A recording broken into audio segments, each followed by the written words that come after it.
एक बार एक युवा शिष्य अपने गुरु से सवाल करता है, हे गुरुवर, मानव जीवन का परम लक्ष्य क्या होता है? गुरु ने विचार मग्न होकर उत्तर दिया कि निर्धन व्यक्ति के लिए धन कमाना परम लक्ष्य होता है। एक बीमार मनुष्य के लिए स्वस्थ शरीर सबसे बड़ा लक्ष्य होता है। किसी भी इंसान के पास जिस भी चीज की कमी होती है वही उसका परम लक्ष्य बन जाती है। उसे प्राप्त करने के लिए वह हर संभव प्रयास करते रहता है, नाना प्रकार के षड्यंत्र रचते रहता है। उस वस्तु की कमी को पूरा करने के लिए भरपूर मेहनत भी करता है। लेकिन जब वह अपने लक्ष्य को प्राप्त कर लेता है तो उसकी उसमें से रुचि खत्म हो जाती है, उसका रस खत्म हो जाता है। सांसारिक लक्ष्यों की प्राप्ति से मन का भराव कभी नहीं हो सकता। मानव जीवन का परम लक्ष्य मन पर नियंत्रण होना चाहिए, क्योंकि मनुष्य का मन ही उसे असीम शांति की तरफ ले जा सकता है और कोई रास्ता नहीं है। आप चाहे जीवन में कुछ भी हासिल कर लो, लेकिन उन चीजों से मन का भराव कभी नहीं होगा। मन ही हमारे अंदर अशांति पैदा करता है। अगर उस मन को समझ लिया जाए, उसे अपने नियंत्रण में कर लिया जाए, तो वह हमें कभी भी अशांत नहीं कर पाएगा। वो अशांति इसीलिए पैदा कर पाता है क्योंकि हम अपने मन को समझने का प्रयास नहीं करते। मन को समझने का काम एक दिन में नहीं हो सकता। धीरे धीरे अभ्यास के साथ मन की चाल पकड़ में आने लगती है। अपने मन पर नियंत्रण पाने के बाद तुम किसी भी चीज को, किसी भी वस्तु को या फिर किसी भी सांसारिक लक्ष्य को बड़ी आसानी के साथ प्राप्त कर सकते हो। किसी भी लक्ष्य को प्राप्त करने के लिए मेहनत करनी पड़ती है, लेकिन मेहनत करने का मन नहीं करता है। यह मन ही होता है जो हमें अपने लक्ष्य की ओर आगे नहीं बढ़ने देता, उसमें से रुचि खत्म कर देता है। शिष्य ने गुरु से दूसरा सवाल पूछा, हे गुरुवर, दुनिया में सबसे बड़ा कर्म कौन सा कहलाता है? गुरु ने बड़े शांत स्वर में उत्तर दिया कि बिना लक्ष्य का कर्म ही असली कर्म होता है। अमूमन हम जब भी कर्म करते हैं तो उसके पीछे कुछ ना कुछ लालच जुड़ा होता है, कुछ ना कुछ पाने की अभिलाषा होती है, और वही लालच, वही अभिलाषा उस कर्म को निष्कर्म बना देती है। अगर तुम बिना कोई उम्मीद लगाए सिर्फ कर्म करते रहोगे तो तुम्हारे कर्म में ही तुम्हें सारा रस मिलने लगेगा। जिस प्रकार असली आनंद सफर का होता है, ना कि मंजिल का, उसी प्रकार असली आनंद कर्म का होता है, ना कि लक्ष्य प्राप्त करने का। लक्ष्य प्राप्त करना तो अंतिम पड़ाव है, वह तो मंजिल है, उसमें क्या आनंद मिलेगा? आनंद तो कर्म करने में होता है। लेकिन ज्यादातर मनुष्य यही भूल करते हैं। किसी भी कर्म को करने से पहले वह अपना लक्ष्य सुनिश्चित कर लेते हैं, और यही उनकी सबसे बड़ी भूल होती है, क्योंकि लक्ष्य सुनिश्चित करने के बाद उनका ध्यान सिर्फ लक्ष्य पर लगा रहता है। कर्म करने पे से उनका ध्यान हट जाता है। शिष्य ने गुरु से कहा, बिना लक्ष्य को सुनिश्चित किए हुए कोई कर्म करेगा ही क्यों? क्योंकि जब मनुष्य अपना लक्ष्य निर्धारित करता है, उसी के अनुसार तो कर्म करता है। अगर वह अपना लक्ष्य ही सुनिश्चित नहीं करेगा तो उसे फिर कर्म करने की आवश्यकता ही क्या है?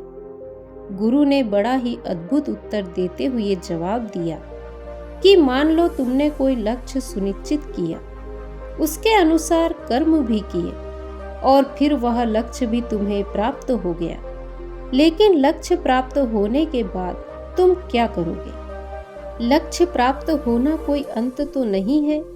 जीवन तो उसके बाद भी होता है, तो उसके बाद के जीवन में तुम क्या करोगे? लक्ष्य तो प्राप्त हो चुका है।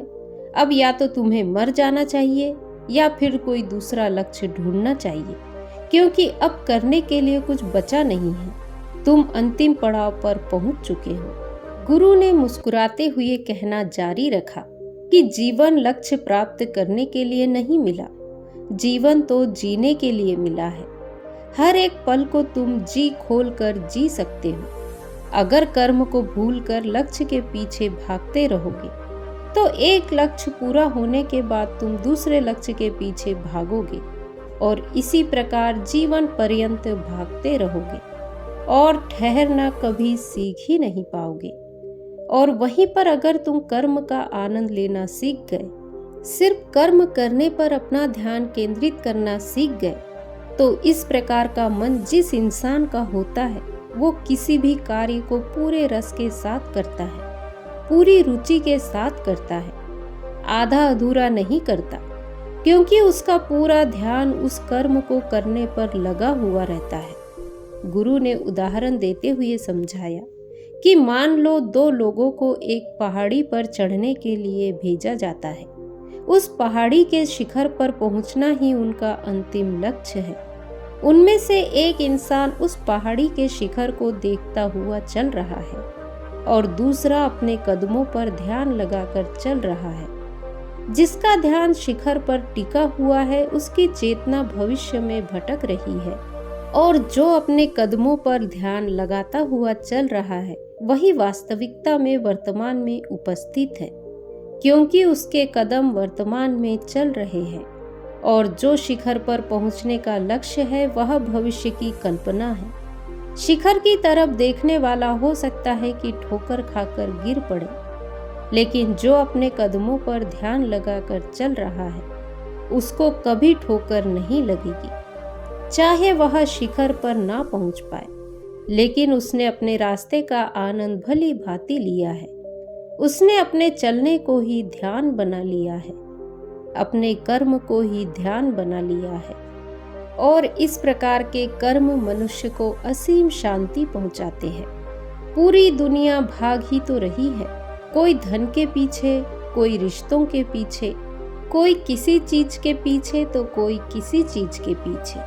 हर मनुष्य इस संसार में भागता रहता है और वह कभी ठहरना ही नहीं सीख पाता।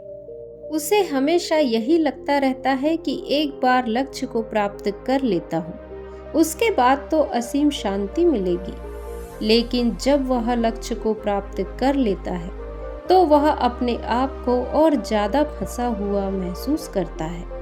आनंद और शांति तो दूर की बात रही, लक्ष्य को प्राप्त करने के बाद उसकी चिंताएं, उसकी जिम्मेदारियां और ज्यादा बढ़ जाती है। अगर तुमने हजारों का लक्ष्य प्राप्त कर लिया तो अगला लक्ष्य लाखों रुपए का होगा, उसके बाद करोड़ों का, और इस प्रकार मन का भराव इन लक्ष्यों से कभी नहीं हो सकता। हाँ, हम सन्यासियों और भिक्षुओं की भांति अपने मन को नियंत्रित करना सीख सकते हो। अपने कर्म में ही आनंद खोज सकते हो। जहाँ पर मनुष्य संतुष्ट होना सीख लेता है वहीं पर उसके जीवन में शांति का प्रवेश होने लगता है। हमारी सारी अशांति का कारण सिर्फ हमारी असंतुष्टि है। अपने आसपास नजर घुमाएंगे तो ऐसे बहुत से लोग हमें नजर आएंगे जिन्होंने जीवन में लक्ष्य तो प्राप्त किए, लेकिन वो लक्ष्य प्राप्त करने के बाद उनका जीवन और ज्यादा अशांति से भर गया। वह लक्ष्य ही उनके लिए अभिशाप बन गया।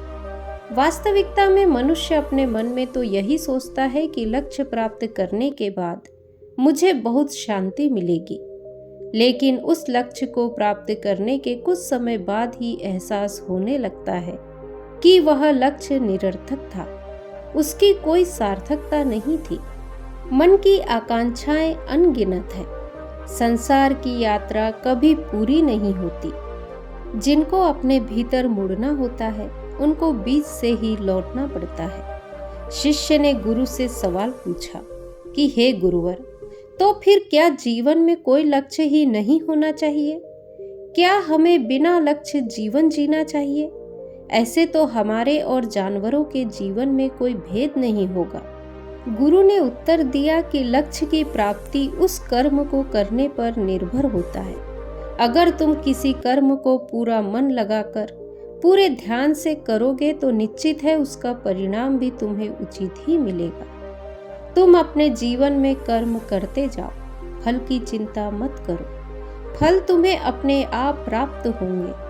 प्रकृति तुम्हारे पास खुद तोहफे लेकर आएगी, उपहार लेकर आएगी। लक्ष्य तुम्हें खुद प्राप्त होंगे। तुम बस अपने कर्म पर ध्यान टिका कर रखो। लेकिन भूल तो यही होती है कि हम ज्यादा समय तक सिर्फ कर्म पर अपना ध्यान टिका कर नहीं रख पाते। हमारा मन तत्क्षण उस परिणाम के बारे में सोचने लगता है और परिणाम भविष्य का रूप होता है। वर्तमान में तुम परिणाम के बारे में नहीं सोच सकते। परिणाम भविष्य में घटित होने वाली घटना है और ध्यान तुम्हें भविष्य से वर्तमान में खींच कर लेकर आता है। सारी चिंता, सारे तनाव का कारण भविष्य और अतीत की कल्पना होती है। या तो हम अतीत के बारे में सोचते रहते हैं या फिर भविष्य की कल्पना करते रहते हैं। खाना खाते समय अगर मनुष्य खाने पर अपना ध्यान टिका कर रखता है तो इससे उसे कोई लक्ष्य प्राप्त नहीं होगा, लेकिन उस खाने का आनंद वह पूरी तरह से ले सकता है।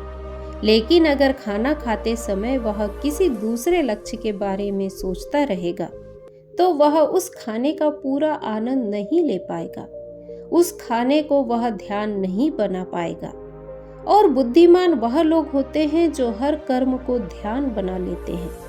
हर एक कर्म तभी ध्यान बन सकता है जब उसे पूरी जागरूकता, पूरे होश और पूरे ध्यान के साथ वर्तमान में रहकर किया जाए। ना उसके परिणाम के बारे में सोचा जाए और ना ही उसे जल्दी खत्म करने के बारे में सोचा जाए। पूरे संयम के साथ, पूरा ध्यान करके जब कोई कर्म किया जाता है तो उस कर्म के फलीभूत होने की संभावनाएं बढ़ जाती है। लेकिन याद रहे, ना हम परिणाम के बारे में सोच रहे हैं और ना ही संभावनाओं के बारे में। अपने दैनिक जीवन में भी हम बहुत से कर्म ऐसे करते हैं जिनके पीछे कोई लक्ष्य नहीं जुड़ा होता, जैसे कि खाना खाना, टहलना या फिर दूसरों से बातचीत करना। इनके पीछे कोई लक्ष्य नहीं होता और इन्हीं कर्मों को अगर पूरा ध्यान लगाकर किया जाए तो तुम्हारा हर कर्म ध्यान बनता चला जाएगा।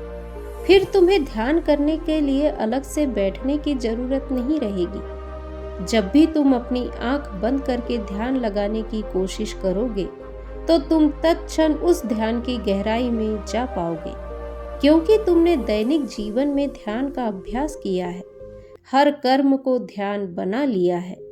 अपने हर एक कर्म को ध्यान बनाने के मैं कुछ तरीके तुम्हें बताता हूँ। धीरे धीरे अभ्यास के साथ तुम इतने निपुण हो जाओगे कि तुम एक ही जगह पर अपना ध्यान देर तक टिका कर रख पाओगे और तब तुम किसी भी सांसारिक लक्ष्य को बड़ी आसानी के साथ प्राप्त कर सकते हो, क्योंकि तुम एक जगह पर, एक बिंदु पर अपना ध्यान बहुत देर तक टिका कर रख पाते हो। सबसे पहले जब तुम कोई कर्म कर रहे हो तो पूरा ध्यान उस कर्म को करने में लगाओ और यह बड़ा आसान होता है। इसका अभ्यास हम रोजमर्रा की जिंदगी में भी कर सकते हैं। अगर तुम खाना खाते हो तो पूरा ध्यान खाना खाने पर लगा दो। खाना खाते समय अगर कोई विचार आ रहा है तो फिर से अपना ध्यान खाना खाने पर लेकर आओ। रोटी को चबा रहे हो तो चबाने पर ध्यान लगाओ। अगर पानी पी रहे हो तो उस पीने पर ध्यान केंद्रित करो।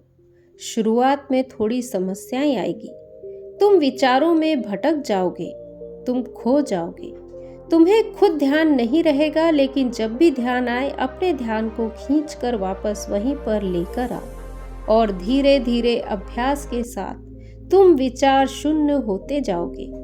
अभी तो खाते समय तुम कुछ और सोच रहे होते हो तो तुम्हारा शरीर वहां पर होता है, लेकिन तुम्हारा मन कहीं और भटक रहा होता है। वह भविष्य की कल्पना कर रहा होता है या अतीत की यादों में खोया रहता है। लेकिन जब धीरे धीरे समय के साथ कर्म पर ध्यान टिकाना शुरू हो जाएगा तो तुम्हारे मन का दर्पण एकदम साफ हो जाएगा। उसके ऊपर विचारों का कीचड़ नहीं रहेगा, वह बिल्कुल स्पष्ट नजर आएगा। और जब मन साफ हो जाता है तो उसमें आनंद की झलकियां आने लगती है। तब हमें पता चलता है कि जीवन का आनंद क्या है, जीवन का रस क्या है। जीवन का रस विचारों में डूबे रहना नहीं है। विचारों से मुक्त होकर, विचार शून्य होकर जीवन जीना है। विचार शून्य होकर रस लेना है। विचार शून्य होकर आनंद को महसूस करना है। जीवन में तनाव का सबसे बड़ा कारण होता है विचारों से भरे रहना, निरर्थक बातों के बारे में सोचना, जिनसे निरर्थक भावनाएं पैदा होती है, जैसे कि जलन, गुस्सा, और ये सारी चीजें अशांति का सबसे बड़ा कारण होती है। इसीलिए अगर इन भावनाओं को पैदा होने से रोकना है तो हमें यह देखना होगा कि इन भावनाओं के पीछे विचार कौन से हैं, और धीरे धीरे ऐसे विचारों से मुक्त होकर विचार शून्य होने का अभ्यास करना। ध्यान रहे, विचारों को जबरदस्ती नहीं रोकना है, बस उन्हें देखते रहना है, और देखते ही देखते वह विचार अपने आप मिटने लग जाएंगे। विचारों की सत्ता तभी तक होती है जब तक वह हमें दिखाई नहीं पड़ते। एक बार विचार दिखाई पड़ने लग जाए तो सारे विचार गायब होने लग जाते हैं, और पीछे छूट जाता है एक बड़ा शून्य, जो शून्य आनंद का स्रोत है। जिस शून्य को अनुभव करने के लिए नाना प्रकार के साधु, संत, सन्यासी पूरी उम्र, पूरी जिंदगी ध्यान करते रहते हैं, वही शून्य हमें गृहस्थ जीवन में जीते हुए प्राप्त करना होता है।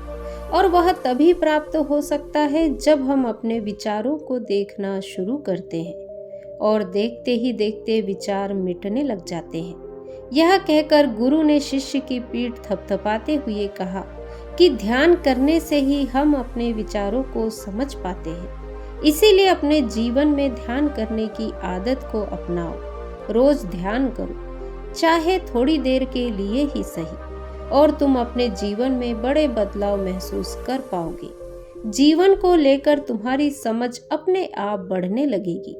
तुम्हारे अंदर के जितने भी सवाल हैं वह अपने आप मिटने लगेंगे। और यह कहकर गुरु वहां से प्रस्थान कर गए। दोस्तों, क्या आपने कभी महसूस किया है कि आपके जीवन में सब कुछ रुक सा गया है? जैसे हर दिशा में अंधेरा ही अंधेरा है और आपको समझ नहीं आ रहा कि आगे क्या होगा। लेकिन फिर अचानक बिना किसी कारण आपके अंदर उम्मीद की एक हल्की सी किरण जागती है। आपको ऐसा लगने लगता है कि शायद अब कुछ अच्छा होने वाला है, पर आप यह नहीं समझ पाते कि यह आपका भ्रम है या सचमुच कोई बदलाव आपकी ओर बढ़ रहा है। जीवन के ऐसे क्षण हर किसी के जीवन में आते हैं जब हम उम्मीद और अनिश्चितता के बीच झूलते रहते हैं। लेकिन क्या आप जानते हैं कि जब अच्छा समय आने वाला होता है तो ब्रह्मांड हमें कुछ संकेत देना शुरू कर देता है। यह संकेत बेहद खास होते हैं, और अगर आपने इन्हें पहचान लिया तो आपका जीवन पूरी तरह से बदल सकता है। एक पल के लिए सोचिए, एक बच्चा जो वर्षों से गरीबी में पल रहा है, अचानक उसे अपने जीवन में कुछ ऐसा अनुभव होता है जो उसे यह महसूस कराता है कि अब उसकी जिंदगी बदलने वाली है। या फिर एक महिला जो हर दिन संघर्ष कर रही है, एक दिन सुबह उठती है और महसूस करती है कि आज कुछ अलग है, जैसे सब कुछ ठीक होने वाला है। यह केवल भावनाएं नहीं है, बल्कि ब्रह्मांड के वह संदेश है जो आपके आने वाले समय की ओर इशारा करते हैं। आज की कहानी में हम आपको ऐसे 8 गहरे और अचूक संकेतों के बारे में बताएंगे जो यह साबित करते हैं कि आपका अच्छा समय अब दूर नहीं है। यह संकेत आपके जीवन में छिपे हुए हैं, आपको बस इन्हें पहचानने की जरूरत है। लेकिन ध्यान दीजिए, आज के वीडियो के हर हिस्से में एक ऐसा राज छिपा है जो आपको न सिर्फ इन संकेतों को समझने में मदद करेगा, बल्कि यह भी सिखाएगा कि कैसे आप अपने जीवन में अच्छा समय लाने के लिए तैयार हो सकते हैं। तो दोस्तों, चलिए आज का वीडियो शुरू करते हैं।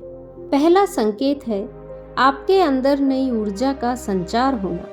कभी आपने बिना किसी वजह के अपने अंदर अजीब सी हलचल महसूस की है, जैसे सब कुछ वैसा ही हो रहा है जैसा हमेशा होता था, लेकिन अब आपके अंदर कुछ अलग सा है। आपका मन उत्साह से भर जाता है और एक अदृश्य शक्ति आपको आगे बढ़ने के लिए प्रेरित करती है। यही वह संकेत है जो बताता है कि आपके जीवन में अच्छा समय दस्तक देने वाला है। सोचिए, एक किसान जिसने कई सालों तक सूखा झेला हो, उसका मन बार बार निराश होता है। लेकिन एक दिन वह सुबह उठता है और आसमान में बादल देखता है। उसका दिल बिना किसी कारण के उम्मीद से भर जाता है। वह अपनी जमीन को फिर से तैयार करने लगता है, बीज बोने की तैयारी करता है और इस बार उसका भरोसा इतना मजबूत होता है कि हर बाधा के बावजूद वह रुकता नहीं। यह वही ऊर्जा है जो हमें तब महसूस होती है जब हमारा अच्छा समय करीब होता है। मनोविज्ञान भी इस बात की पुष्टि करता है। जब हम किसी बड़े बदलाव की ओर बढ़ रहे होते हैं तो हमारा अवचेतन मन इसे पहले पहचान लेता है। यह ऊर्जा हमें न केवल मानसिक रूप से मजबूत बनाती है बल्कि हमारे आसपास के माहौल को भी बदलने लगती है। एक वास्तविक कहानी है जो इस बात को और गहराई से समझाती है। मोहन नाम का एक युवा जिसने अपने जीवन में हर कदम पर असफलता झेली। उसकी नौकरी चली गई, रिश्ते टूट गए और उसे लगा कि उसका जीवन खत्म हो गया है। लेकिन एक दिन सुबह सुबह उसने बिना किसी कारण के खुद को बेहद उत्साहित महसूस किया। उसने फिर से अपनी पुरानी डायरी उठाई, अपने अधूरे सपनों को देखा और उन पर काम करने की योजना बनाई। उसने छोटे छोटे कदम उठाने शुरू किए और 3 महीने के भीतर उसकी जिंदगी ने ऐसा मोड़ लिया कि वह सफलता की नई ऊंचाइयों पर पहुंच गया। यह ऊर्जा हमेशा हमारे अंदर होती है, लेकिन इसे पहचानने के लिए हमें अपने भीतर झांकने की जरूरत है। यह ठीक वैसा ही है जैसे एक दीपक जलने के लिए तेल का इंतजार करता है। जब आप अपनी सोच और अपने कर्मों को सकारात्मक दिशा में मोड़ते हैं तो यह ऊर्जा आपको आगे बढ़ाती है। अब जब आप यह समझ चुके हैं कि आपके अंदर उठने वाली नई ऊर्जा अच्छा समय आने का पहला और सबसे मजबूत संकेत है, तो सवाल यह है कि जब यह ऊर्जा आपके अंदर महसूस हो तो आपको क्या करना चाहिए। यह ऊर्जा आपको केवल महसूस करने के लिए नहीं दी जाती, बल्कि यह आपको अपने सपनों को हकीकत में बदलने का एक साधन देती है। और यही ऊर्जा आपको उन अन्य संकेतों तक ले जाएगी जो आपके अच्छे समय का दरवाजा पूरी तरह से खोल देंगे। दूसरा संकेत है पुराने रिश्तों का सुधार होना। क्या आपने कभी महसूस किया है कि आपके जीवन में वे लोग जो कभी आपके बहुत करीब थे अब अचानक फिर से आपके पास आने लगे हैं? वे रिश्ते जो समय की धूल में दब चुके थे जैसे अचानक नई चमक से भर उठे हो। ऐसा क्यों होता है? क्या यह महज संयोग है या इसके पीछे कोई गहरी वजह छिपी है? जब जीवन में एक बड़ा बदलाव होने वाला होता है तो ब्रह्मांड हमें उन रिश्तों के जरिए ताकत देता है जो कभी हमारी जिंदगी का आधार रहे हैं। जब हम किसी कठिन दौर से गुजरते हैं या जब हमारे जीवन में नई संभावनाएं दस्तक देने वाली होती है तो हमारा अवचेतन मन हमें उन लोगों की ओर खींचता है जिनसे हमारा गहरा भावनात्मक जुड़ाव है। यह रिश्ते हमारे आत्मविश्वास को फिर से जगाने का काम करते हैं। इस बात को हम एक कहानी से समझते हैं। दीक्षा नाम की एक महिला थी जो अपने जीवन में कई कठिनाइयों का सामना कर रही थी। आर्थिक समस्याएं, रिश्तों में दरार और लगातार असफलताएं उसकी दुनिया को अंधकार से भर चुकी थी। लेकिन एक दिन अचानक उसे अपनी बचपन की सहेली का फोन आया। यह वही सहेली थी जिसके साथ दीक्षा ने कभी हर खुशी और गम बांटा था। दोनों ने घंटों बातें की और वह सहेली न केवल दीक्षा की परेशानियों को समझी बल्कि उसे सही मार्गदर्शन भी दिया।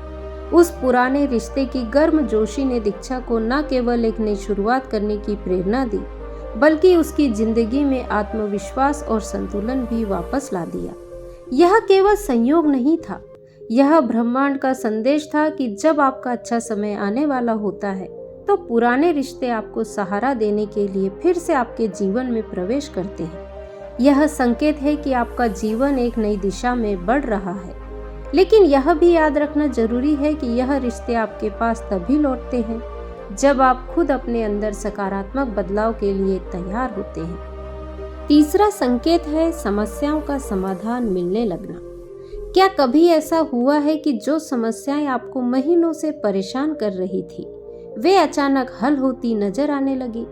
ऐसा लगता है जैसे कोई अदृश्य शक्ति आपके रास्ते की सारी बाधाओं को हटाने में लगी हो। यह महज संयोग नहीं बल्कि एक संकेत है कि आपका अच्छा समय अब आपके दरवाजे पर दस्तक दे रहा है। जब हम सकारात्मक सोच के साथ अपने जीवन की जटिलताओं का सामना करते हैं तो हमारा मस्तिष्क समाधान खोजने के लिए नए रास्ते खोलने लगता है।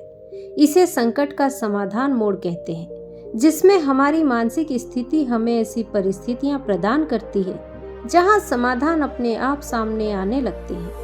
इसे हम एक कहानी से समझते हैं। हरीश नाम का एक युवा व्यापारी जो असफलताओं का सामना कर रहा था, उसका व्यापार बंद होने की कगार पर था और उसने लगभग उम्मीद छोड़ दी थी। लेकिन एक दिन उसने ठान लिया कि वह हार नहीं मानेगा।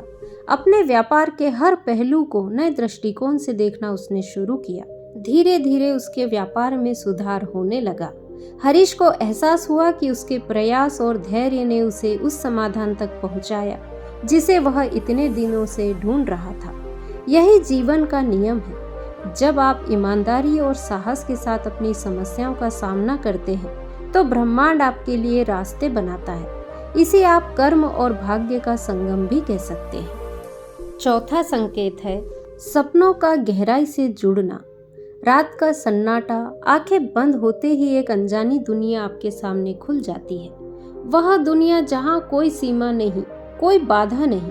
सपने केवल छवियां नहीं है, वे आपके भीतर चल रही गहरी हलचल का आईना होते हैं। जब जीवन में अच्छा समय करीब होता है तो आपके सपने अचानक और अधिक स्पष्ट, जीवंत और अर्थपूर्ण हो जाते हैं। सपने हमारी अवचेतन मन की गहरी परतों से आते हैं। जब आपका अवचेतन मन यह महसूस करता है कि आपके जीवन में सकारात्मक बदलाव आने वाले हैं, तो वह इसे सपनों के माध्यम से प्रकट करता है। इन सपनों में अक्सर ऐसी घटनाएं, प्रतीक या स्थान दिखते हैं जो आपको दिशा देने का प्रयास करते हैं। पांचवा संकेत है नई संभावनाओं का आना। एक ऐसा पल जब हर दरवाजा जो अब तक बंद था धीरे धीरे खुलने लगता है। अचानक ऐसा महसूस होता है जैसे जीवन आपके सामने नई राहें बिछा रहा हो। यह संभावनाएं आपके अच्छे समय के आगमन का सबसे मजबूत संकेत होती है। छठा संकेत है आंतरिक शांति का अनुभव होना। जब जीवन में अराजकता अपने चरम पर होती है और सब कुछ बिखरा हुआ सा लगता है, तभी एक अदृश्य शांति का अनुभव होता है। यह शांति बाहरी परिस्थितियों से नहीं आती बल्कि हमारे भीतर से निकलती है। यह संकेत है कि अच्छा समय अब आपके पास है। यह अवस्था तब आती है जब आपका मन स्पष्ट और स्थिर होता है और आप अपने विचारों और भावनाओं से पूरी तरह अवगत होते हैं। जब हम अपने भीतर शांति का अनुभव करते हैं तो हमारा मस्तिष्क अधिक सृजनात्मक और सकारात्मक होता है, जो जीवन में नए अवसरों और बेहतर निर्णयों की ओर लेकर जाता है। जब आप आंतरिक शांति का अनुभव करते हैं तो यह एक संकेत है कि अच्छा समय आपके पास है। यह शांति न केवल आपको वर्तमान क्षण में आनंद देती है, बल्कि यह आपको भविष्य के हर संघर्ष का सामना करने की शक्ति भी प्रदान करती है। यह शांति हमें हमारी असली ताकत का एहसास कराती है। सातवां संकेत है अजीब संयोग होना। कुछ घटनाएं जीवन में होती है जो सटीक समय पर एकदम अजीब तरीके से घटित होती है। यह संयोग नहीं होते, यह संकेत होते हैं कि अच्छा समय आपके करीब है। जब हम जीवन में किसी मुश्किल से गुजरते हैं और अचानक हम एक समाधान पाते हैं, तो हमें यह लगता है कि यह कोई संयोग नहीं बल्कि एक विशेष घटना है जो हमें सही दिशा में ले जाती है। यह संयोग यह दर्शाता है कि जब हम अपने अंतर्निहित उद्देश्य के साथ एकाकार हो जाते हैं तो हम अनजाने ही ऐसे घटनाओं की ओर आकर्षित होते हैं जो हमें अपनी मंजिल तक पहुंचने में मदद करती है। आठवां और आखिरी संकेत है आत्मविश्वास का बढ़ना। आपने कभी महसूस किया है कि जैसे जैसे जीवन में कुछ अच्छा होने की आहट होती है, वैसे वैसे आपका आत्मविश्वास भी बढ़ने लगता है। अचानक से आपको यह विश्वास होने लगता है कि आप जो चाहे वह पा सकते हैं।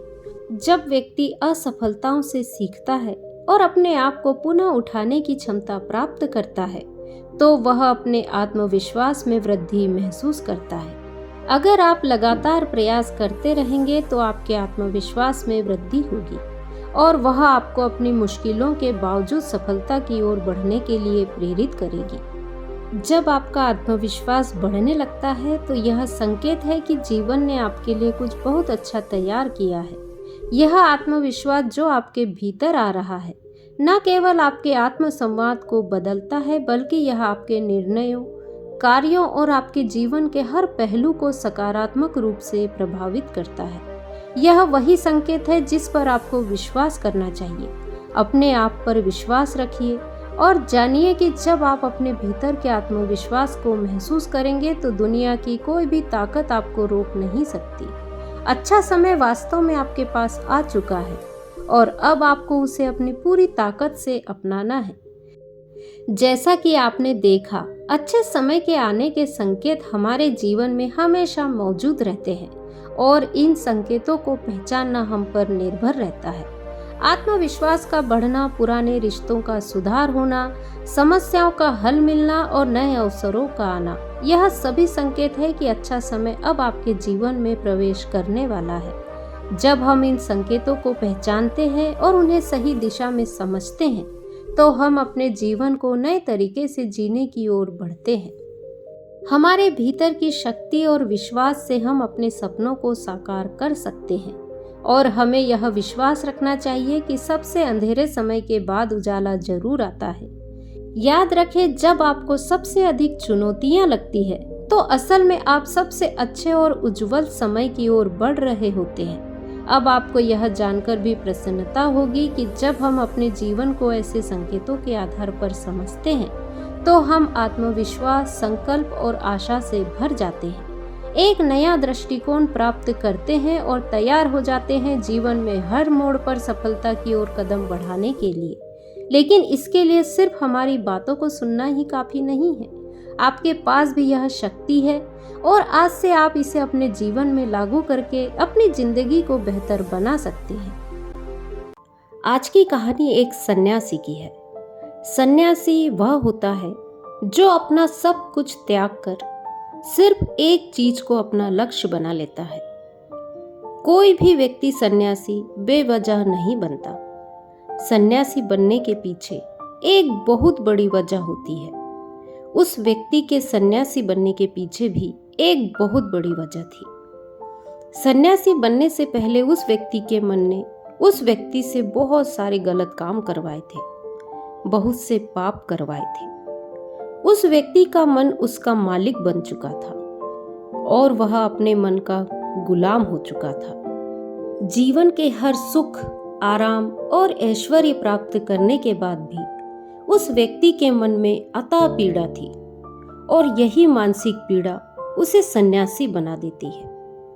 सन्यासी बनने के बाद वह व्यक्ति सांसारिक दुनिया से दूर हो जाता है, जंगल में रहने चला जाता है, ध्यान करता है, तरह तरह की साधनाएं और अभ्यास करता है, भिक्षा मांगकर भोजन करता है, एकांत और मौन का अभ्यास करता है। लेकिन फिर भी उस व्यक्ति का मन शांत नहीं होता।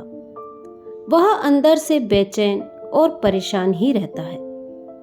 यहाँ एक बात समझने वाली ये है कि ध्यान या किसी भी साधना का जो शुरुआती बिंदु है, उसकी शुरुआत ही तभी की जा सकती है जब हमारा मन शांत हो, जब हमारा मन हमारी सुनता हो। लेकिन उस सन्यासी का मन ना तो शांत था और ना ही उसकी सुन रहा था। उस सन्यासी के मन में यह बात गहराई से बैठती जा रही थी कि मन को वश में करना, मन पर काबू पाना असंभव है। लेकिन फिर एक दिन उस सन्यासी को एक व्यक्ति मिलता है जो ना तो कोई साधु सन्यासी होता है और ना ही कोई बुद्धिमान व्यक्ति। वह तो बस एक साधारण सा चरवाहा था जो उस जंगल में अपनी भेड़ों को चरा रहा था।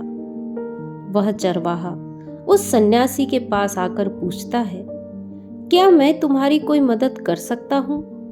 तुम बहुत परेशान लग रहे हो। मैं तुम्हें पिछले कई दिनों से देख रहा हूँ। तुम बहुत बेचैन रहते हो। अगर तुम चाहो तो मैं तुम्हारी सहायता कर सकता हूँ। चरवाहे की बात सुन सन्यासी कहता है, भला तुम क्या मेरी मदद कर सकते हो? तुम तो एक सांसारिक यात्री हो, संसार की मोह माया में बंधे हुए हो। ये सारी बातें सुन वह चरवाहा सन्यासी से कहता है, मैं तुम्हारी मदद कर सकता हूँ, मैं मन को वश में करना जानता हूँ। वह सन्यासी चरवाहे के मुंह से यह बात सुन जोर से हंसने लगता है और कहता है, क्या क्या कहा तुमने?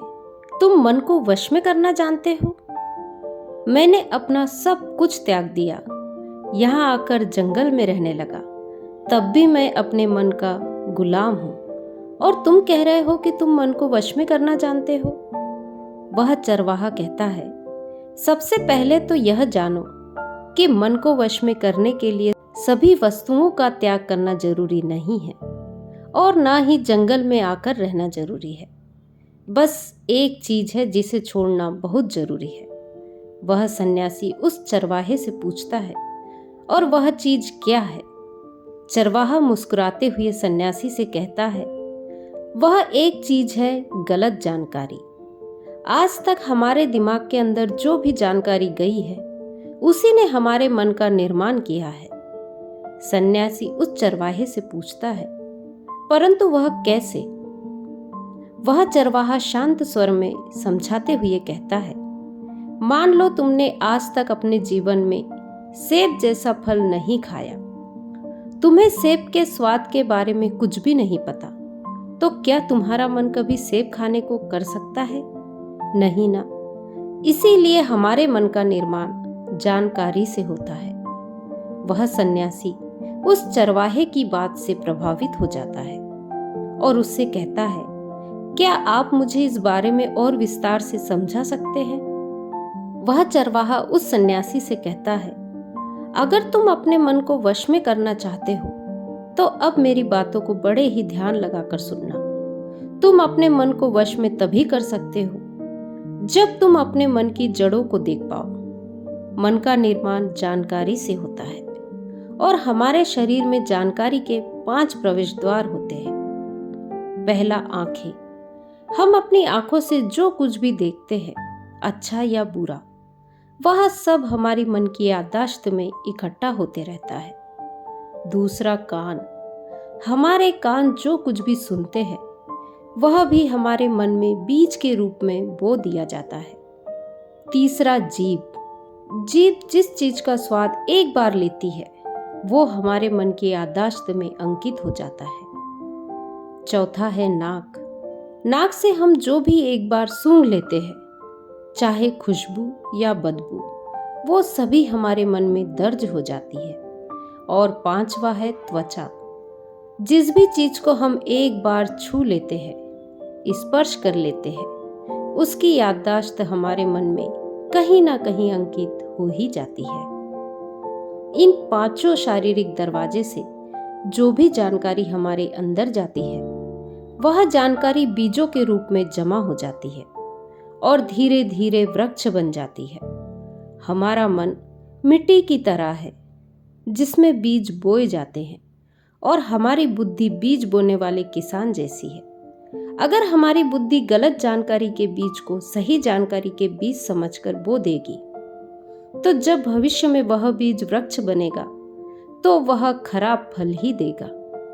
तुम्हारा मन तुम्हारे वश में इसीलिए नहीं है क्योंकि तुमने पहले से ही अपने मन में बहुत सारे गलत बीज बो रखे हैं और अब वह बीज बड़े वृक्ष बन चुके हैं।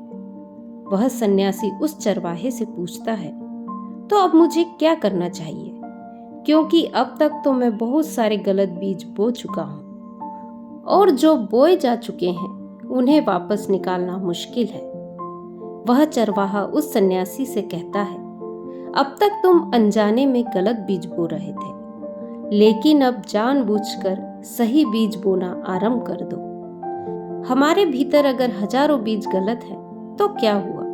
अब से लाखों सही बीज बोने के लिए तैयार हो जाओ। तुम्हें बस पूरे दिन इस बात पर ध्यान देना है कि इन 5 द्वारों से तुम्हारे भीतर क्या जानकारी जा रही है और जो भी जानकारी जा रही है उसका परीक्षण करो कि वह सही भी है या नहीं। वह सन्यासी चरवाहे से पूछता है, ऐसा मुझे कब तक करना होगा?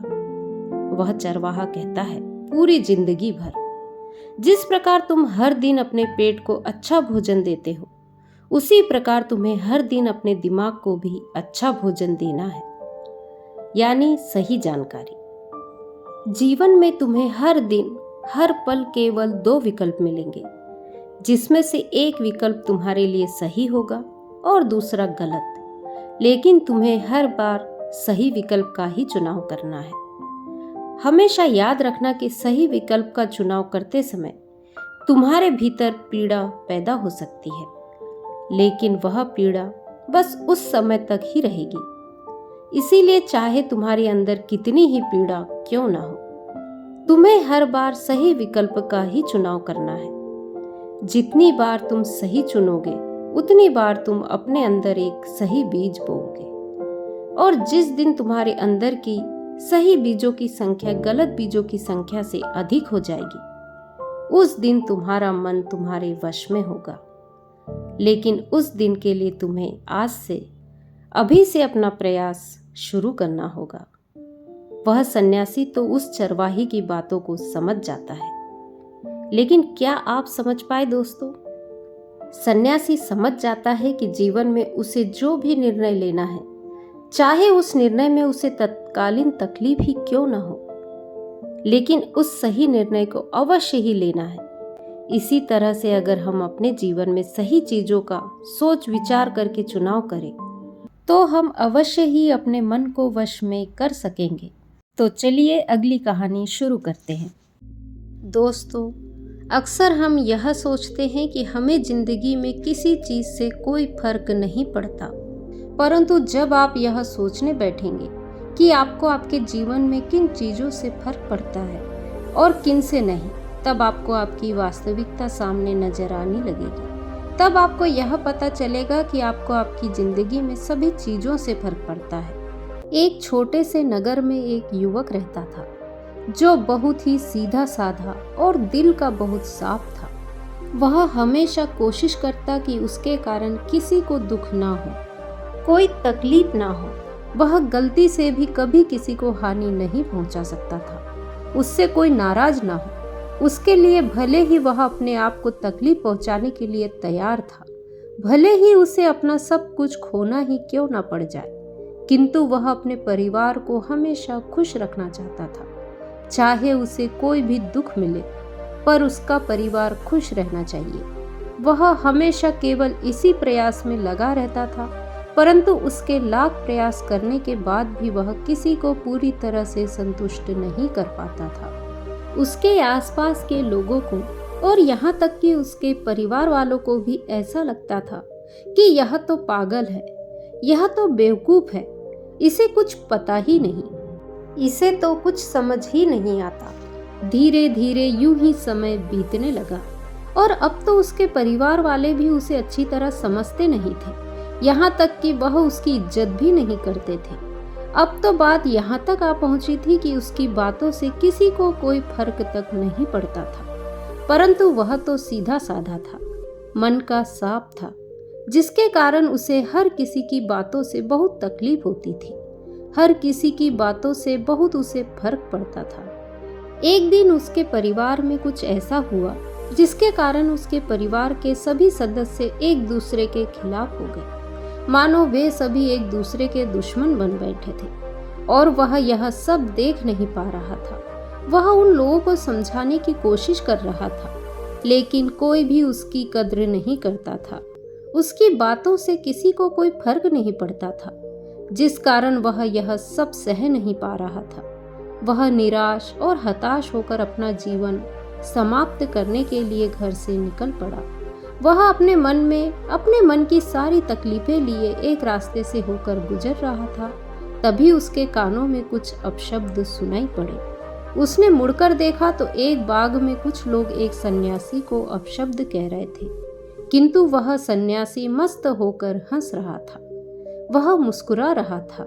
यह देखकर वह व्यक्ति बहुत अचंभित हुआ। उसे समझ नहीं आया कि आखिर वे लोग उस सन्यासी को अपशब्द कह रहे हैं, फिर भी वह सन्यासी जोर जोर से हंस रहा है। कहीं वह पागल तो नहीं है? आखिर उस सन्यासी को इन लोगों की बातों से फर्क क्यों नहीं पड़ रहा? वो वहां पर खड़े होकर सारा नजारा देखने लगा। देखते ही देखते वहां पर उपस्थित सभी लोग वहां से चले गए, किंतु वह सन्यासी अब भी वहीं था। यह देखकर वह व्यक्ति उन सन्यासी के पास जा पहुंचा और कहा, हे गुरुवर, वे लोग आपको इतना भला बुरा कह रहे थे, फिर भी आपको उनकी बातों का तनिक भी बुरा नहीं लगा?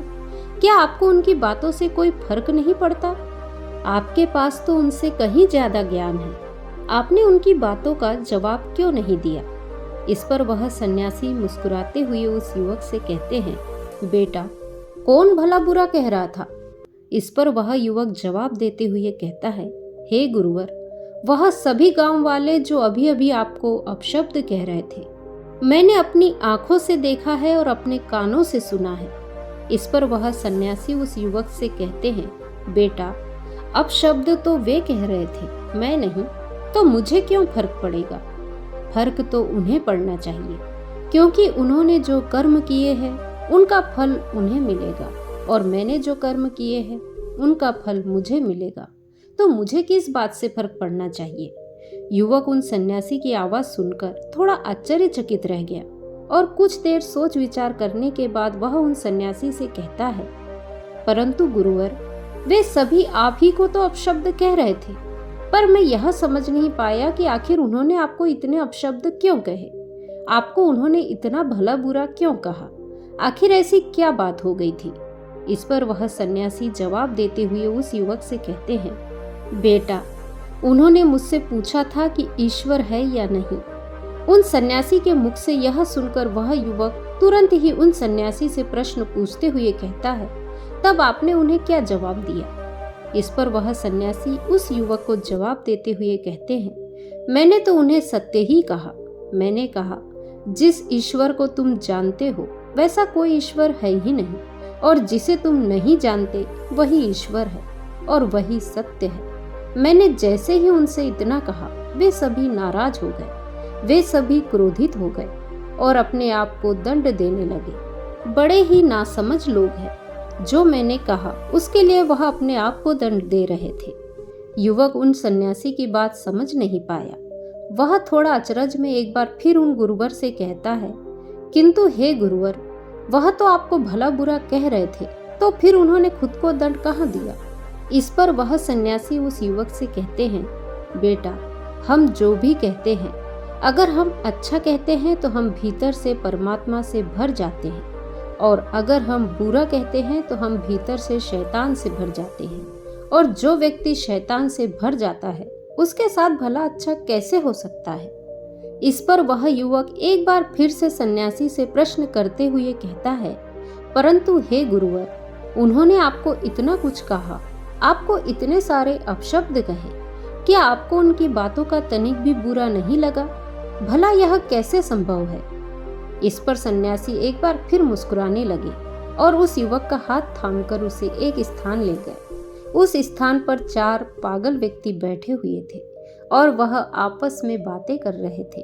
उन सन्यासी ने उन चारों पागलों की तरफ इशारा करते हुए कहा, बेटा, वहां देखो, वहां पर 4 पागल बैठे हैं, जाओ और उन्हें सही बात समझाने की कोशिश करो।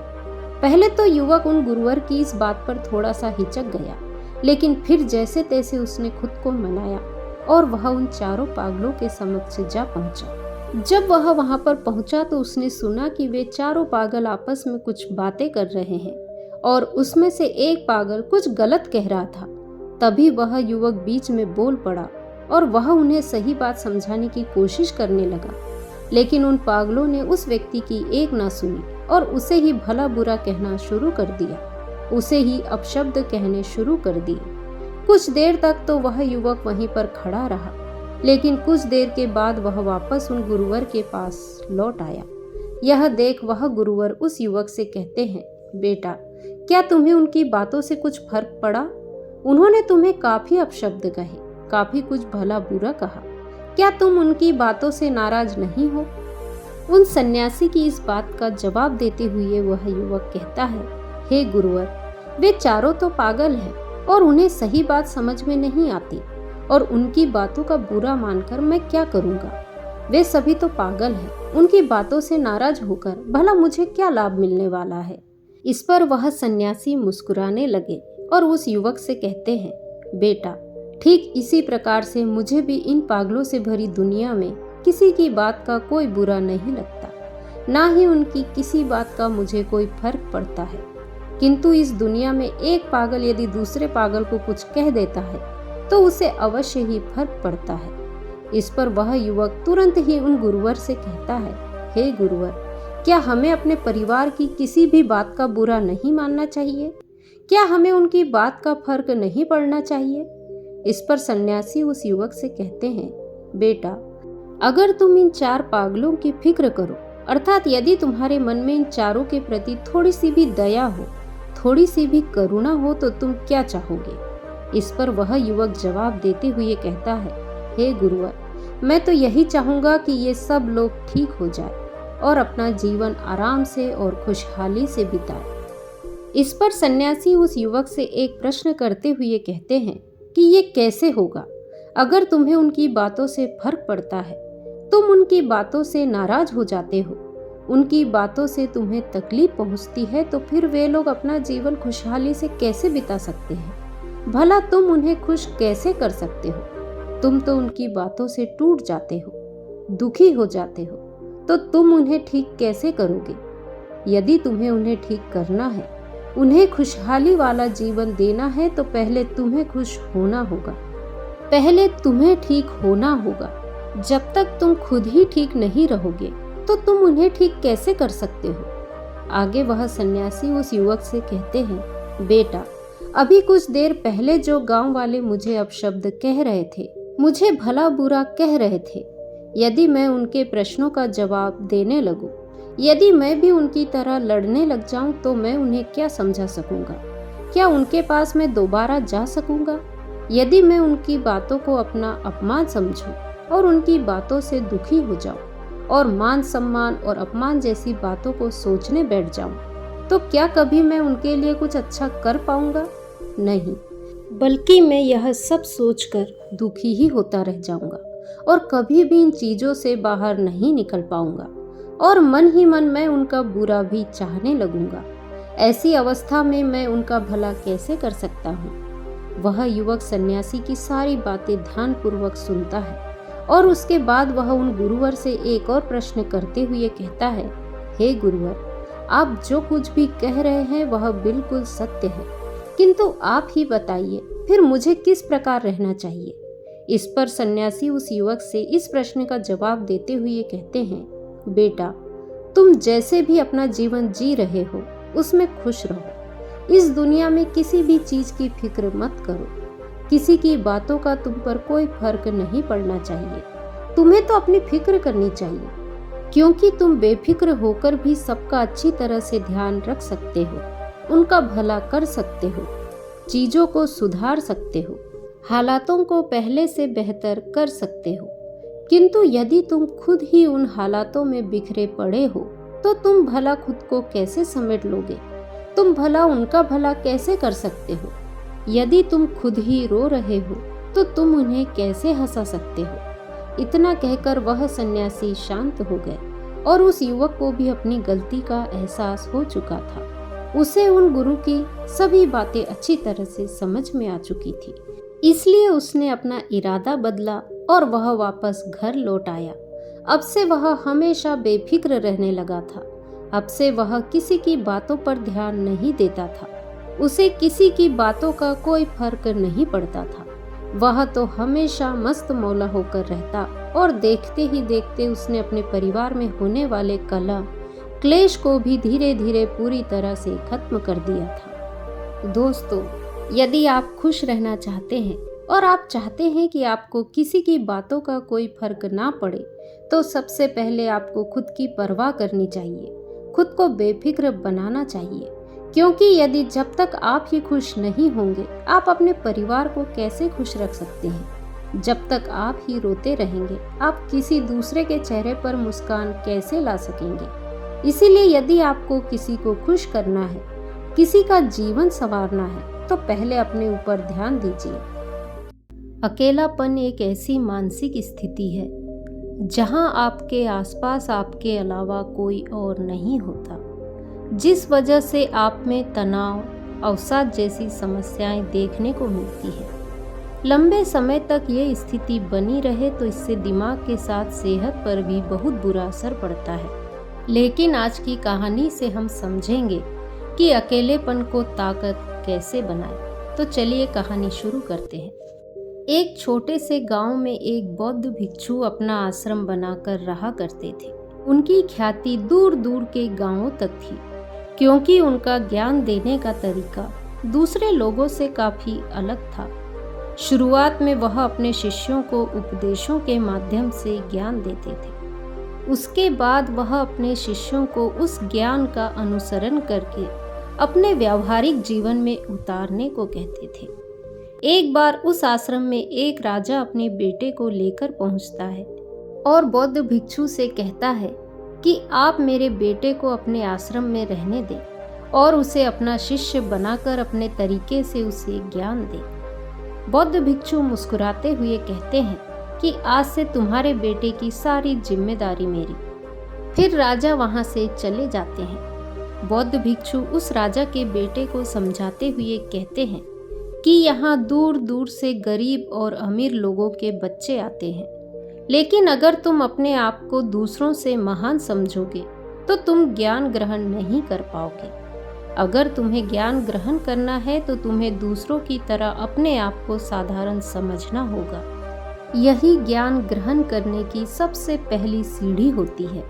इतना कहने के बाद बौद्ध भिक्षु उस बच्चे को सारे शिष्यों से मिलवाते हैं, लेकिन बच्चों ने राजा को जाते हुए देख लिया था, इसीलिए सभी बच्चे समझ गए थे कि यह बच्चा राजा का बेटा है। इसी वजह से आश्रम के सभी बच्चे राजा के बेटे की तरफ आकर्षित हो जाते हैं। जब बौद्ध भिक्षु राजा के बेटे को लेकर टहल रहे थे तो राजा का बेटा अचानक फूट फूट कर रोने लगता है, क्योंकि अभी वह सिर्फ 12 वर्ष का था और 12 वर्ष की आयु में उसके पिता उसे अपने से दूर करके चले गए थे। यह सदमा वह बच्चा सहन नहीं कर पा रहा था। वह समझ नहीं पा रहा था कि उसके पिता उसकी भलाई के लिए उसे उन बौद्ध भिक्षु के पास छोड़कर गए हैं। उसे रोते हुए देखकर बौद्ध भिक्षु ने कहा, बेटा, मैं तुम्हें चुप नहीं कराऊंगा।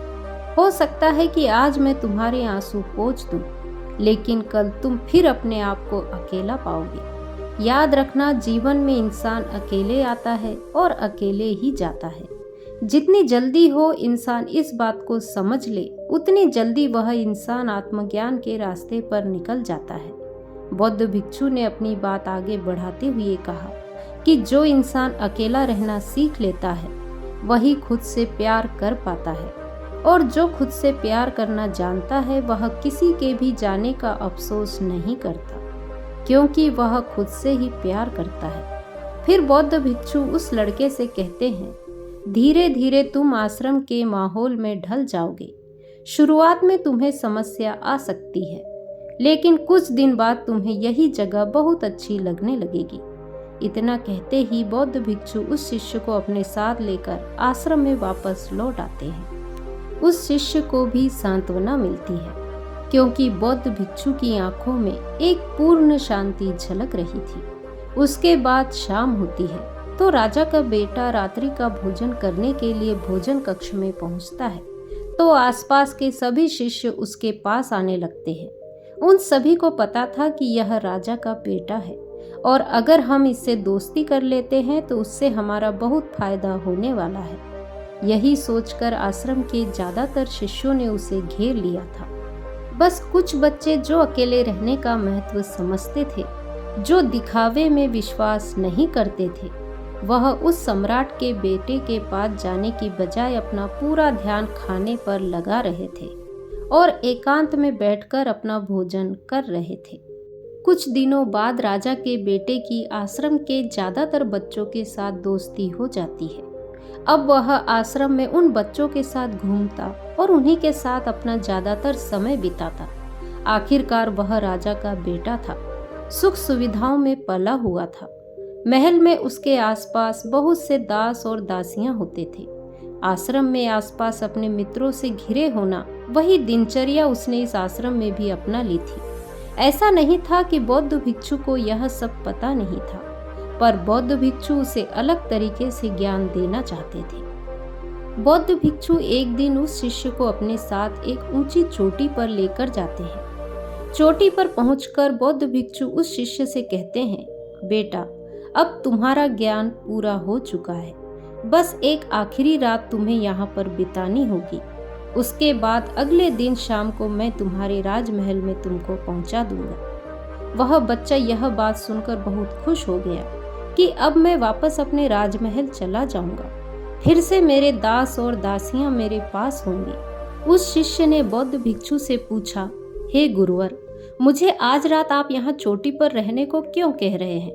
आखिर मुझे कौन सा आखिरी ज्ञान यहाँ से मिलेगा? बौद्ध भिक्षु ने मुस्कुराते हुए कहा कि बेटा, यहाँ चट्टान के पीछे तुम्हें छिपकर बैठना होगा। यहाँ पर रोज रात को एक बाज आता है।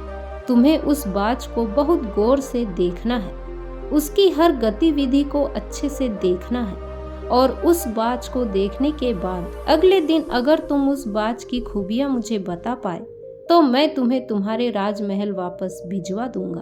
और हाँ, सुबह आने से पहले एक बात पर और ध्यान देना कि एक चरवाहा यहाँ पर अपनी भेड़ बकरियों को चराने के लिए आता है।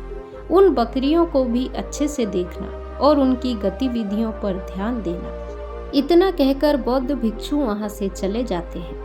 फिर काफी वक्त बीतने के बाद आधी रात में एक बाज अपने बच्चों के साथ वहां आया। बाज अपनी गतिविधि करने लगा। राजा के बेटे ने पूरी रात बाज की गतिविधियों को ध्यानपूर्वक देखा। फिर सुबह होने के बाद जब चरवाहा अपनी भेड़ बकरियों को लेकर आता है तो उसने एक अभूतपूर्व दृश्य देखा। उसने देखा कि बाज एक बकरी के बच्चे को अपने पंजों से उठाकर आसमान में चला गया। उसने उस बकरी के बच्चे का शिकार कर लिया था। वह सारा दृश्य देखकर राजा का बेटा बौद्ध भिक्षु के पास आश्रम पहुंच गया। इससे पहले बौद्ध भिक्षु उससे कुछ पूछते वह बच्चा कहता है, हे गुरुवर, आप सारे आश्रम के बच्चों को यहाँ बुलवा लीजिए। बौद्ध भिक्षु सारे बच्चों को बुलवा लेते हैं और कहते हैं, बताओ बेटे, क्या बात है? फिर वह राजा का बेटा अपनी बात कहता है कि मैंने अपने जीवन में बहुत सारे पक्षी को देखा है, लेकिन बाज उन सभी पक्षियों में से अलग और अद्भुत पक्षी है। उदाहरण के लिए एक तोता तो बहुत बोलता है, लेकिन वह कभी आसमान की ऊंचाइयों को छू नहीं सकता। ठीक वैसे ही एक बाज जो हमेशा शांत रहता है, वह आसमान की ऊंचाइयों को भी छू सकता है। एक बाज जब अपना शिकार निश्चित कर लेता है तो वह उसी पर नजरें टिकाए रखता है। चाहे बाज कितनी भी ऊंचाई पर हो, चाहे कितना भी तूफान आ जाए, फिर भी उसकी नजरें अपने लक्ष्य पर रहती है। आज सुबह जिस बाज को मैंने देखा, वह हर बकरी को अपना शिकार नहीं बनाता, बल्कि उस बकरी के बच्चे का शिकार करता जिस पर उसकी नजर थी। इस बाज की तरह ही हमें भी अपना ध्यान एक ही लक्ष्य पर स्थिर रखना चाहिए। चाहे कितनी भी रुकावटें क्यों ना आए, हमें एक ही लक्ष्य पर अपना ध्यान केंद्रित करना चाहिए। आगे राजा का बेटा कहता है, दूसरी बात मैंने यह सीखी है कि बाज दूसरे पक्षी की तरह झुंड में नहीं रहता है। वह आकाश में हमेशा अकेला ही रहता है। इससे हमें यही सीख लेनी चाहिए कि छोटी सोच वाले लोगों के साथ कभी नहीं रहना चाहिए। आखिरकार हम भी वैसा ही बन जाते हैं। इसीलिए महान लोगों के साथ रहो या अकेले रहो, क्योंकि जब हम अकेले रहते हैं तो अपनी ताकत और कमजोरियों को अच्छे से जान पाते हैं। हम अपनी कमजोरी को जानकर उसे दूर कर सकते हैं और अपनी ताकत को जानकर उसका सही उपयोग भी कर सकते हैं। लेकिन यह तभी संभव होगा जब हम अकेले रहना सीखेंगे। आगे वह शिष्य कहता है, तीसरी बात हमें यह सीख लेनी चाहिए कि बाज हमेशा अपनी सीमाओं से ऊपर रहता है। जब तूफान आता है तो हर एक पक्षी अपने घोंसले की ओर भागता है, लेकिन बाज ही एक ऐसा पक्षी है जो अपनी सीमाओं को पार करके तूफान से लड़कर बादलों के ऊपर चला जाता है। वह तब तक ऊपर उड़ता रहता है जब तक कि तूफान शांत न हो जाए। बाज अपनी सीमाओं को इसीलिए हटा पाता है क्योंकि वह समस्याओं के आगे घबराता नहीं है, बल्कि उसे एक सकारात्मक नजरिए से उसका सामना करता है। इसी तरह हमारे जीवन में कितनी भी रुकावटें क्यों ना आए, हमें उसका सामना करना चाहिए, ना कि डर कर भागना चाहिए। चौथी बात है, हमें यह सीखना चाहिए कि बाज अपने घोंसले में घास के कोमल तिनके नहीं रखता। जो तिनके कोमल हो जाते हैं वह उन्हें निकाल कर फेंक देता है। उसी तरह चाहे आपको कितनी भी आरामदायक जिंदगी क्यों ना मिली हो, उससे ऊपर उठकर आलस्य को दूर करके जीवन में मेहनत करते रहना चाहिए। जीवन में शारीरिक मेहनत और पसीना बहाना चाहिए, जिससे आप मजबूत बनते चले जाएंगे। हर रोज अपने आप को चुनौतियां दो, हर दिन मुश्किलों का सामना करो, क्योंकि यही मुश्किलें आपको मजबूत बनाएगी। आपने जंगल में लोमड़ियों को झुंड में शिकार करते हुए देखा होगा, लेकिन एक बाज हमेशा अकेला ही शिकार करता है। जानता है कि झुंड में रहना हौसला तो देता है, लेकिन साहस छीन जाता है। यह बातें बोलकर फिर से राजा का पुत्र बकरियों की विशेषता बताता है। वह कहता है कि बकरियां हमेशा झुंड में ही चलती है। उन्हें झुंड में एक साथ चलने से हिम्मत मिलती है, लेकिन जैसे ही उन पर शिकार होता है, बकरियां तितर बितर हो जाती हैं। उनमें से एक भी बकरी अपनी साथी की मदद के लिए नहीं आती है। इससे हमें यह सीख मिलती है कि हमारे साथ कितने भी लोग हो, किसी पर यकीन नहीं करना चाहिए, और यकीन करना ही है तो खुद पर करो, क्योंकि बुरा समय आने पर बकरी की तरह लोग भी तितर बितर हो जाएंगे और आपको पता भी नहीं चलेगा। इतना कहते ही राजा के पुत्र ने बौद्ध भिक्षु को प्रणाम किया और बोला, हे गुरुवर, अगर मेरे से कोई सीख बाकी रह गई हो तो कृपया करके आप मुझे बता दें। बौद्ध भिक्षु ने सभी बच्चों से कहा कि जो अभी इस बच्चे ने बताया, ये सारी बातें सही है, लेकिन ये सारी खूबियां तभी आप में आएगी जब आप अकेले रहने का अभ्यास करेंगे। आपने देखा होगा कि बाज कभी भी दूसरे पक्षी की तरह झुंड में नहीं रहता। वह आसमान में अकेला उड़ता रहता है, और अकेले रहने के कारण वह अपनी ताकत और कमियों को जान पाता है और खुद को और ज्यादा मजबूत बना लेता है। उसको पता होता है कि यह तूफान तो जा चुका है, लेकिन दूसरा आने वाला तूफान इससे भी खतरनाक हो सकता है। इसीलिए बाज पहले से ही खुद को शक्तिशाली बना लेता है। ठीक वैसे ही अगर आप भी मित्रों से घिरे रहते हो तो आपको अपनी ताकत का पता नहीं चलेगा। आप जो भी काम करना शुरू करोगे वो लगेगा कि आपके मित्र मदद कर देंगे, पर यह गलत बात है। कुछ काम आपको अकेले रहकर भी करने होंगे। कभी कभी ऐसा समय आता है कि आपके पास कोई नहीं होगा आपका साथ देने वाला। तब आपको याद आएगा कि इससे अच्छा तो मैं खुद ही कर लेता। शिष्यों, आपको भी बाज की तरह शक्तिशाली बनना होगा, तभी आप जिंदगी में सफल होंगे। इस दुनिया में आपके घर वालों को छोड़कर कोई दूसरा आपका साथ नहीं देगा।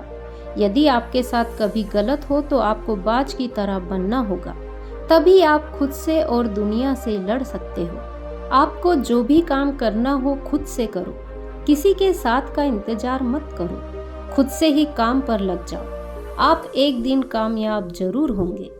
इतना कहकर बौद्ध भिक्षु अपनी बात खत्म करते हुए कहते हैं कि मैं आज रात इस राजा के बेटे को इसके राजमहल में वापस पहुंचा दूंगा, क्योंकि इसकी सीख यहीं पर खत्म होती है।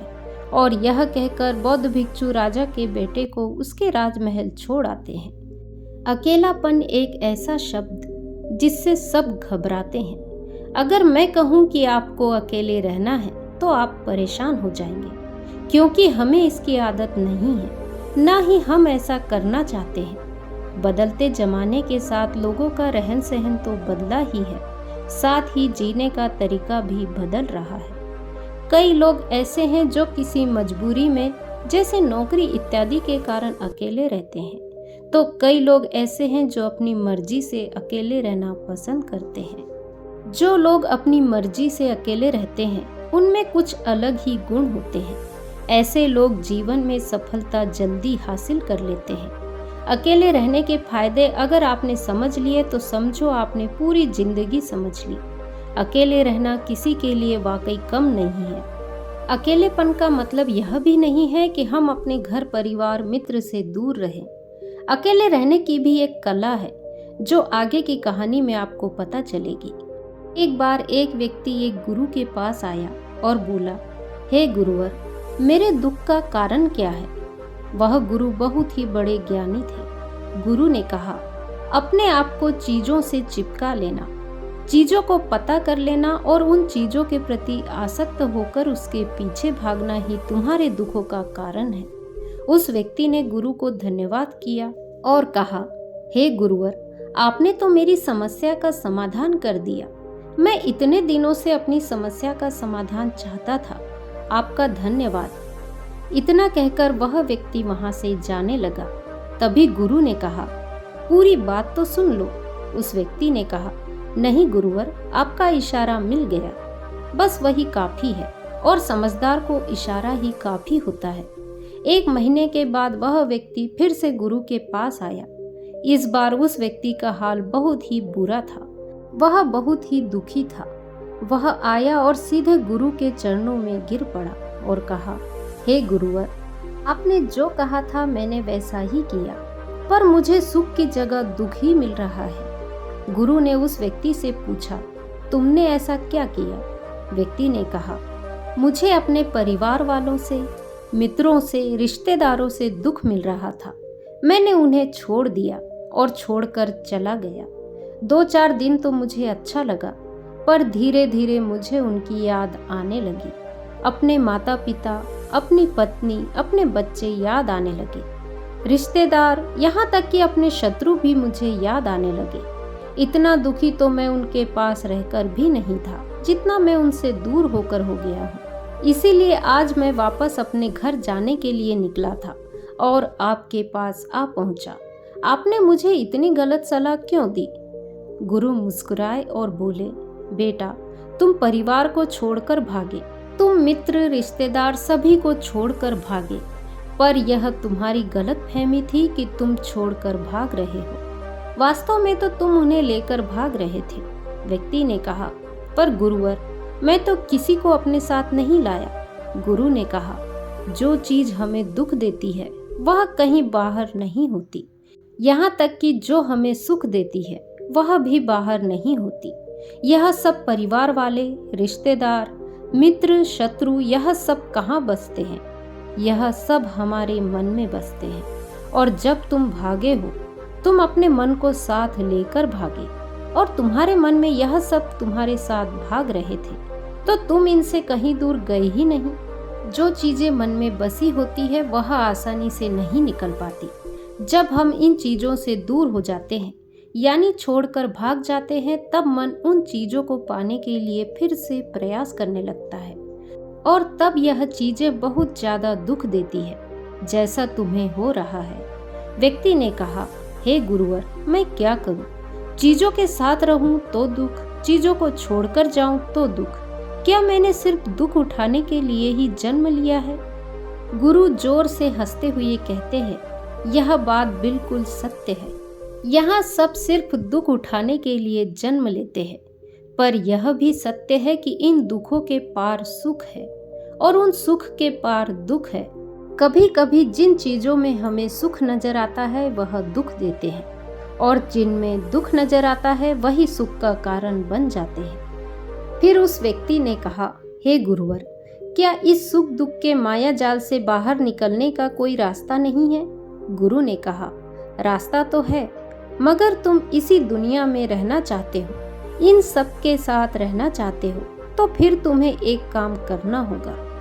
तुम ऐसे रहो जैसे कि तुम इस दुनिया में अकेले हो। सबके साथ रहो पर अकेले रहो। व्यक्ति ने कहा, पर गुरुवर, यह कैसे हो सकता है? गुरु उस व्यक्ति को एक जगह पर ले गए जहाँ एक मेला लगा हुआ था। वहाँ बहुत भीड़ थी। गुरु ने कहा, देखो अपने आसपास, यहाँ किसी को जानते हो क्या? व्यक्ति ने कहा, नहीं, यहाँ तो कोई भी मेरी जान पहचान का नहीं है। गुरु ने कहा, क्या तुम यहाँ अकेले हो? व्यक्ति बोला, हाँ गुरुवर, बिल्कुल अकेला हूँ। गुरु ने कहा, नहीं, तुम्हारे मन में कुछ चल रहा है, तुम अकेले नहीं हो।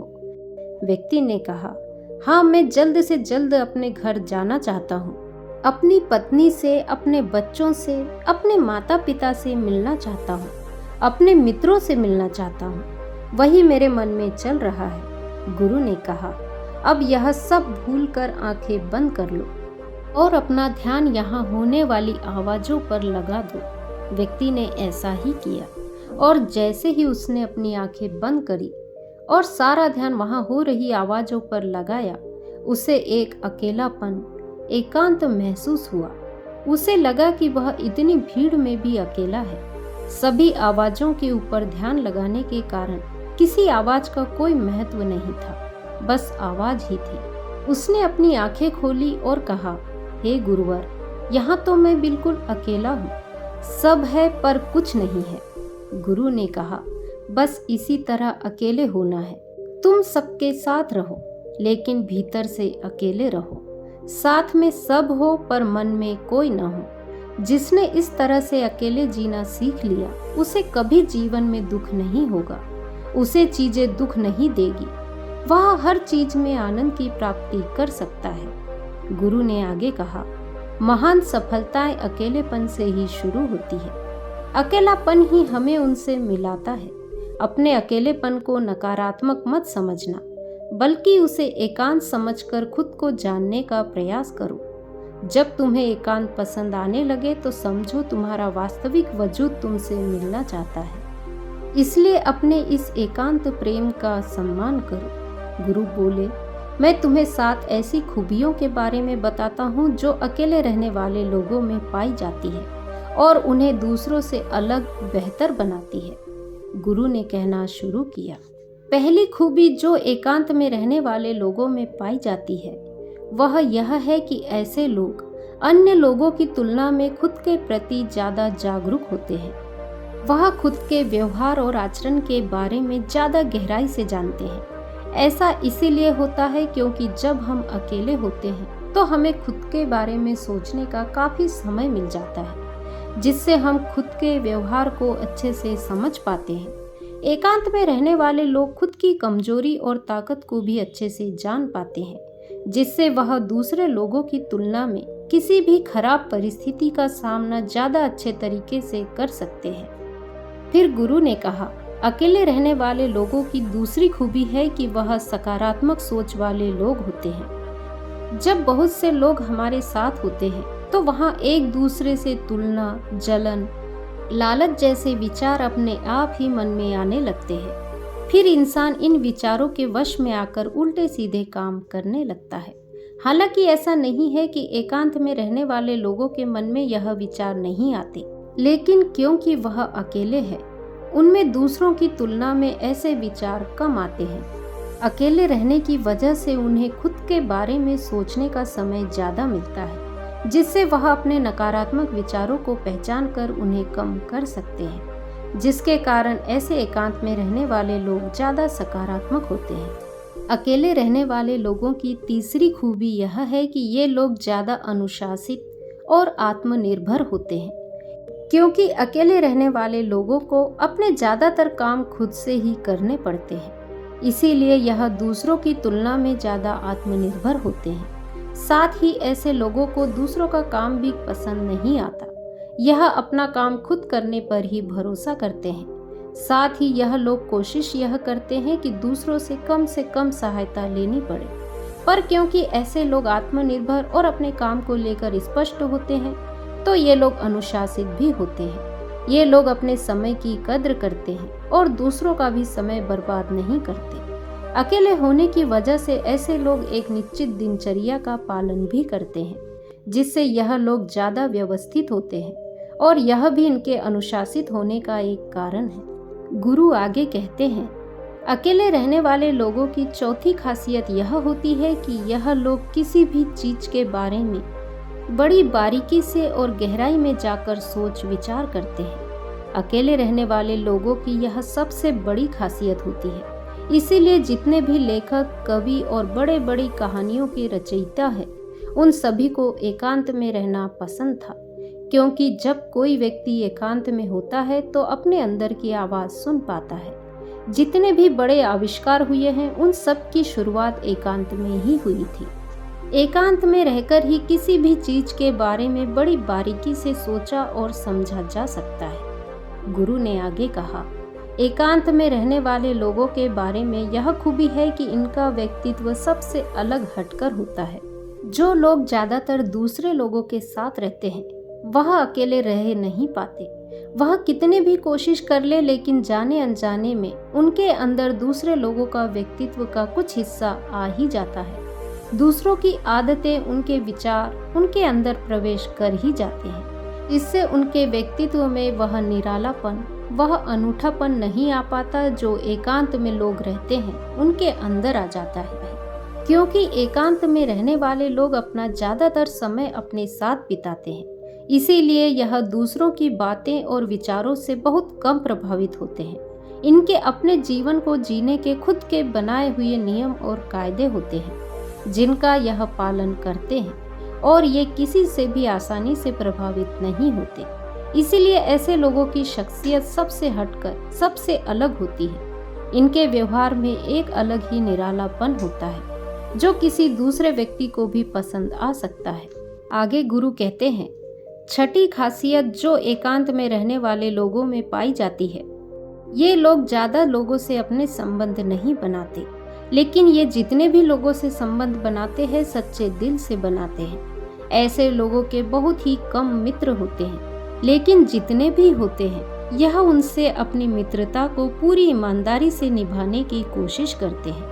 अक्सर लोगों को यह लगता है कि एकांत में रहने वाले लोग बहुत कम बात करते हैं। देखिए, उनसे पूछिए जिनसे यह दिल से जुड़े होते हैं, उनसे ये कितनी बातें करते हैं। वैसे ये लोग जिन्हें अपना मान लेते हैं उनके सामने अपने पूरे दिल की बात रख देते हैं। अकेले रहने वाले लोग बहुत ही कम लोगों के साथ संबंध रखते हैं, लेकिन बुरे वक्त पड़ने पर वह अपनी तरफ से पूरी मदद करने के लिए तैयार रहते हैं।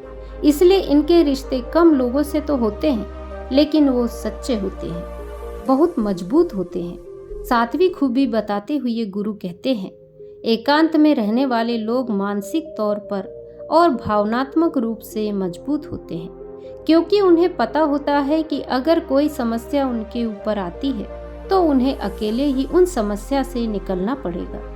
ऐसी बात करने से उनके अंदर खुद के प्रति आत्मविश्वास बढ़ जाता है, और आत्मविश्वास एवं आत्मसम्मान के बढ़ने से वह मानसिक और भावनात्मक तौर पर और मजबूत होते चले जाते हैं, और यह मान लेते हैं कि कोई भी ऐसी समस्या नहीं है जिससे वह अपनी दृढ़ इच्छा के दम पर हरा ना सके।